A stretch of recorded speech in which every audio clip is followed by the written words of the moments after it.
Hi, I'm Bunny, your emotional regulation coach. This video is designed to go with the Naming Your Emotions handout. If you've ever found yourself saying, "I don't know what I'm feeling, I just feel overwhelmed," then this video is definitely for you. Most of us were never really taught how to feel our emotions, let alone talk about them. We tend to use general words like stressed, fine, or tired. But underneath those big labels, we might actually be feeling hurt, or lonely, embarrassed, or afraid. When you can name what you're feeling with more clarity, you start to understand yourself better. You can communicate your needs more clearly to others, and you gain more control over how you respond to your feelings instead of just reacting. In your handout, I walk you through how an emotion unfolds. Here's the super simple version. First, something happens, you get a text, someone gives you a certain look, or an email lands in your inbox. Then, you interpret it. You might think, "They're mad at me," or you might think, "They're just busy."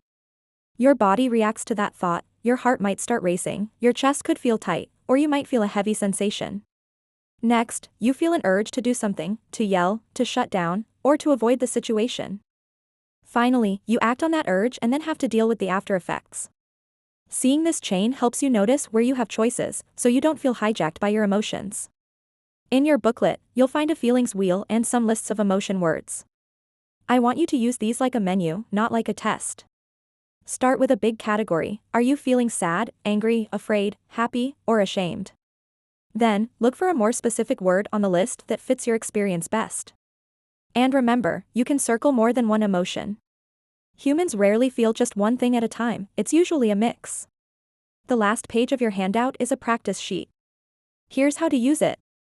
First, pick a moment from your day, even a small one.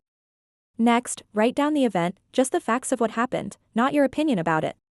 Then, use the lists or the wheel to name the emotion or emotions you felt. Rate the intensity of each feeling on a scale from 0 to 10. After that, jot down any body sensations you noticed, like feeling tight, heavy, numb, or even buzzing. Finally, note what you did or what you felt the urge to do. Did you shut down, argue, scroll on your phone, or want to reach out for comfort? Aim to do this for one situation a day or even just a few times a week. Being imperfect and honest is way better than having a perfect but empty worksheet. Learning to name your emotions is a skill, not a personality trait. It might feel a little awkward at first, and that's completely normal.